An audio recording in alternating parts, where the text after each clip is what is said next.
53 BC, a Roman army set out to conquer the kingdom of Parthia, the gateway to the riches of the East. I'm Matthew Settle. This army didn't go into battle for the greater good of the empire. They did it to enhance the reputation and wealth of one man, Marcus Licinius Crassus, the richest man in Rome. Crassus led 35,000 Romans into the Parthian desert. The Parthian general Carrhae, with only 10,000 men, met the Roman invaders at Carrhae, the modern-day town of Harran in southern Turkey. Now, with new video game technology, you are about to see this great battle as never before. The vast numbers of soldiers, the troop formations, how they fought, and how the battle was won. Get the view the generals wished they had, now, on Decisive Battles.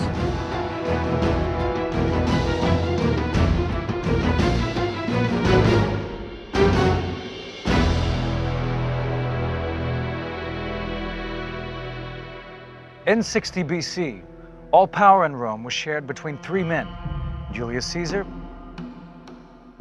Pompey the Great, and Marcus Licinius Crassus. This arrangement was designed to control their individual ambition and stop Rome from falling into civil war.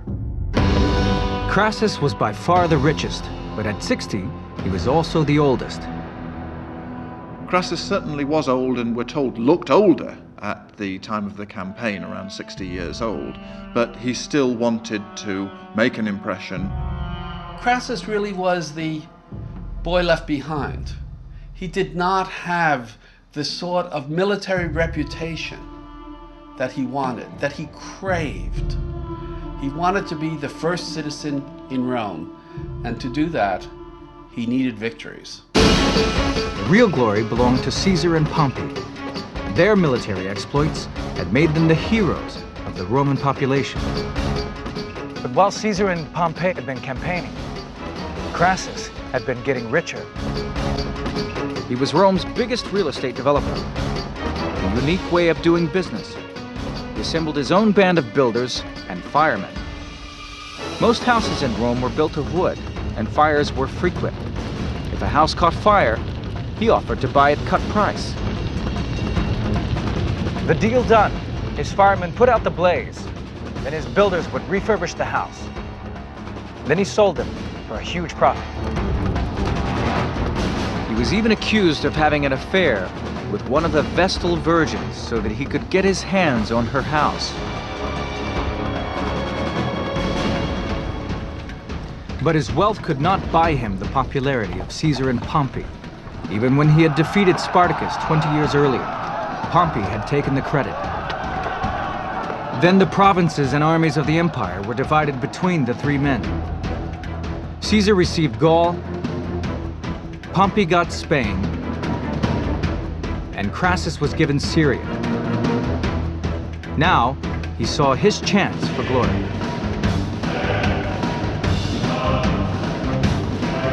Crassus decided to win acclaim by expanding the empire eastwards into Parthia, then India, and as far as China, and to what the Romans called the Outer Sea. The fact that Parthia had a peace treaty with Rome was conveniently ignored. Crassus saw Parthia as an opportunity, as a political opportunity, as a financial opportunity. He was governor of Syria. He, of course, could protect Roman Syria against any threats, and he used that as an opportunity to invade Parthia. In 54 BC, he arrived in Syria. Crassus had always joked, a man doesn't have enough money till he can buy an army and still have some left over. Now he would put his money where his mouth was. He recruited 7 legions, 4,000 light infantry, and another 4,000 cavalry, a total of over 35,000 men. His son Publius, who was serving with Caesar in Gaul, arrived to lead the cavalry. In the summer of 54 BC, he crossed the Euphrates and entered Parthia. The the Parthian king sent ambassadors and offered to let him return to Rome in peace. Crassus replied he would conquer their country. Well, the ambassadors laughed and said that hair would grow on their palms or their hands before that would happen. None of this deterred Crassus. The king of Armenia offered his help on the condition that the army marched through the mountains of the north. But Crassus's plan was to go by the shortest route, straight across the desert. He turned down the offer, and the king and his cavalry rode off. Crassus led his legions on into the arid landscape. It was burning hot. They knew that somewhere, out there in the haze, was the Parthian army. The Parthians were very, very different from the Roman Empire, almost the antithesis. The Parthians were a much more feudal type empire.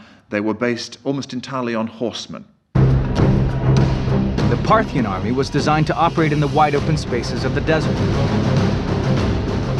It would not seek a head-on clash with the legions. That would be playing the Romans at their own game. The Parthians were horse soldiers. Most were mounted archers who fired from horseback. These people were the masters of maneuver. They were swifter than any other cavalry. They could fire their weapons at a gallop, not only galloping towards the enemy, but also, even as they galloped away from the enemy, they would turn round and they would fire back over the hindquarters of the horse. And this, of course, is immortalized as the famous Parthian shot. They were supported by the cataphracts, heavily armored cavalry with long spears. The army was led by Surena, a young general in his late 20s. He had 10,000 archers and cavalrymen, and his baggage train contained hundreds of camels, loaded with bundles of spare arrows. The Roman army was tired and thirsty and low on supplies, but Crassus remained confident. While he was expecting to run into a Parthian advanced guard at any minute, he believed the main battle was still some days away. But as he arrived near the city of Carrhae, his scouts told him that the Parthian army was approaching. Crassus was shocked by the news and immediately began to organize his troops into a defensive formation. His general Cassius suggested the legions form a long line to avoid being outflanked. At first Crassus agreed, but then he ordered them into a hollow square which could be defended against an attack from any direction. On each side he placed a wing of cavalry and infantry. One wing was commanded by his general, Cassius, the other by his own son, Publius. Crassus had risked everything to become a battlefield hero and win the riches of the East. Now only death or glory awaited him. 53 BC. Crassus has led 7 legions deep into the Asian desert. He wants to be another Alexander the Great and march into India. But at Carrhae, the Parthian army stands in his way.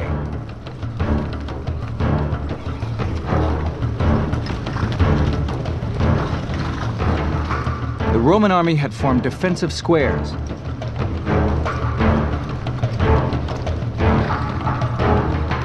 Most of the officers now wanted to rest their troops until the following morning, but Crassus's son Publius was eager to fight the enemy. Crassus agreed and urged his army on. His soldiers would have to eat and drink while on the march. Eventually, the Parthians came into view. From a distance, they appeared a ragtag bunch. There was little about them that inspired terror. This was because Surena had ordered his cavalry to cover up their armor with blankets and animal skins. Then, as they came close, he gave the order to throw off the covers. Suddenly, the Romans saw rank after rank of cataphracts, their breastplates and horse armor gleaming in the sun. Surena sent 1,000 cataphracts thundering towards the Roman square.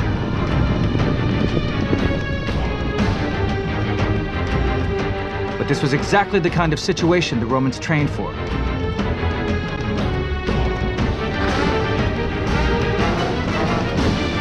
Superbly disciplined, their wall of shields was impenetrable, even to the heavy spears of the cataphracts.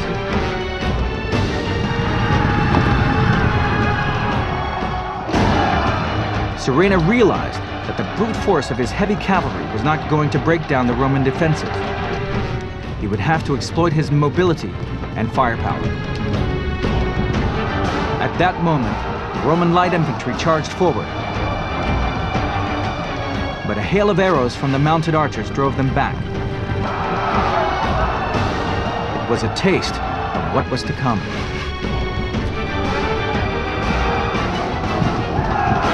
What happened next was like a scene from a western. Thousands of Parthian horse archers began to surround the square, pouring thousands of arrows into the densely packed ranks. They used the composite bow. The composite bow in the right hand is a powerful weapon. It's made of different layered materials, like wood, horn, and sinew. This gives it more elasticity, which means that it can store more energy when pulled back. Its normal range is around 220 yards, but experiments have shown that in expert hands, it can be fired to around 440 yards. The arrows penetrated everything, punching through armor and shields. Hundreds of Romans fell. Arms were pinned to shields. Feet were pinned to the ground. They even fired backwards over the shoulder as they rode away. This was the Parthian shot, the origin of our own term, the parting shot.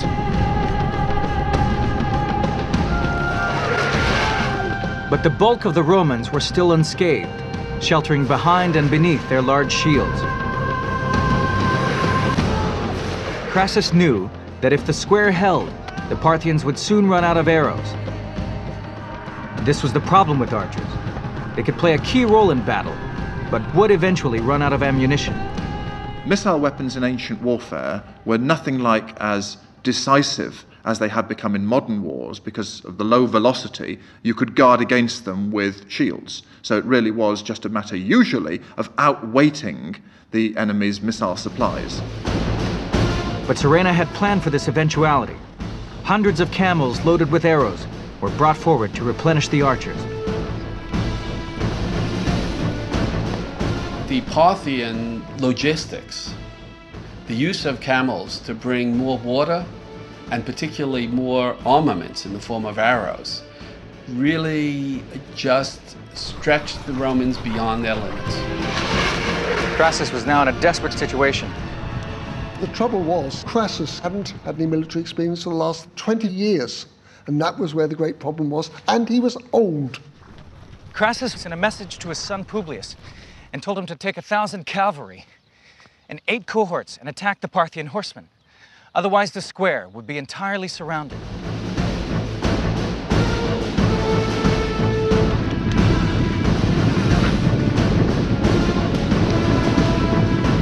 When Publius advanced, the Parthians turned and ran. The Romans charged after them. Crassus and Publius thought they had the enemy on the run, but they were in for a dreadful shock.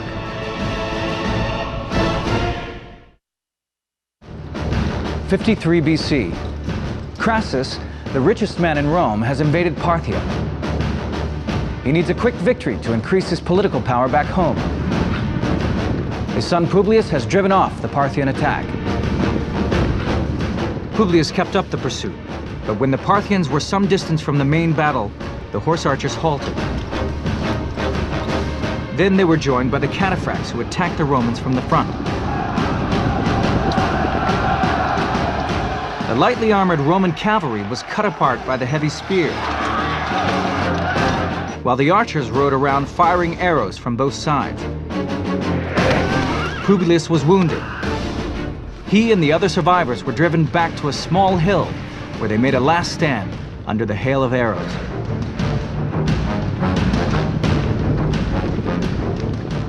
Publius refused to be taken alive.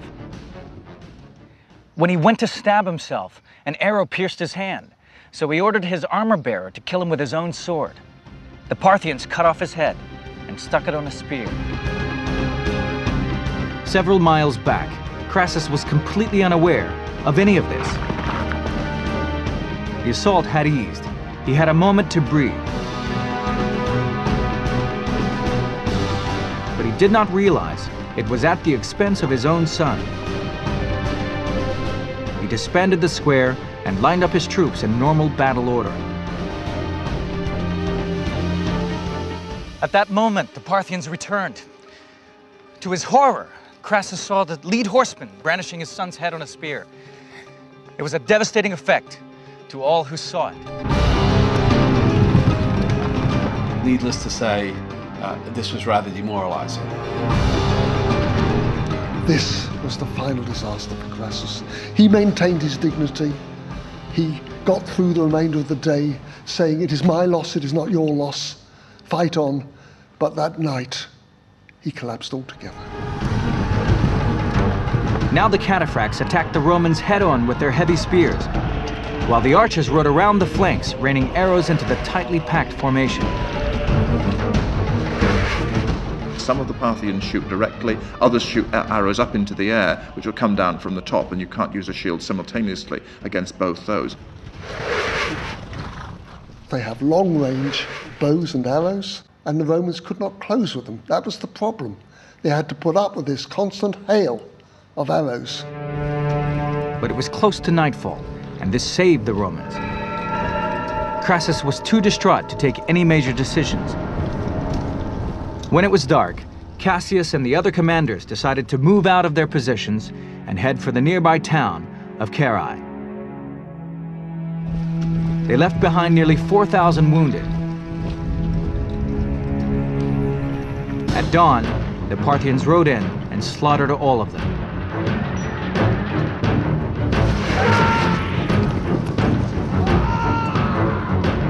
Then the Parthians marched to Carrhae. Carrhae is not a big place. There's a large army now crammed within its walls. It's not provisioned for a siege. If the Romans simply stay there, then they're going to run out of food. They have to break away to real safety, which is actually up in the mountains, back in Roman territory. So once again, when the darkness fell, they moved out. But they had gone no distance before they came under attack again. The Parthian archers inflicted massive casualties,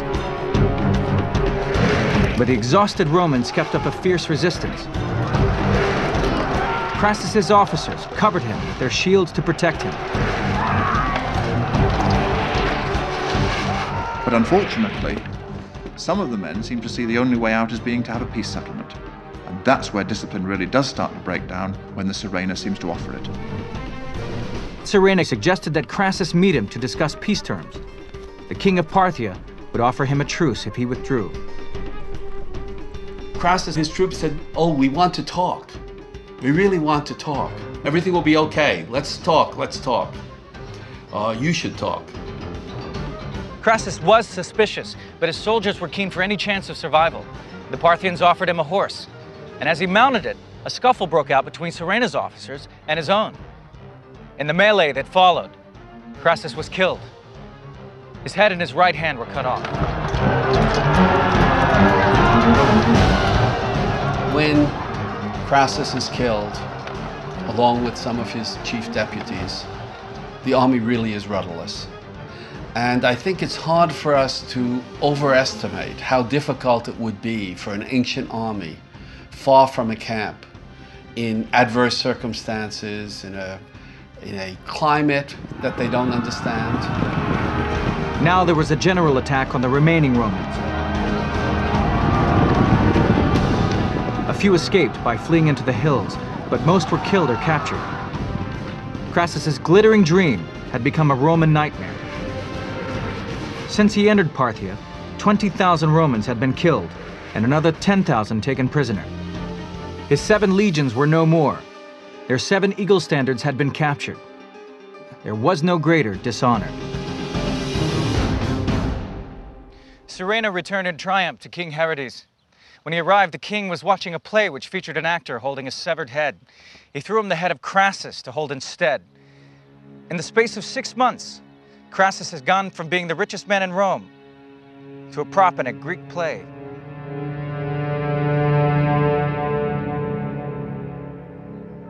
Murena didn't live long enough to enjoy his triumph. In defeating the might of Rome, he'd become too successful for his own good. The king saw him as a dangerous rival and had him murdered.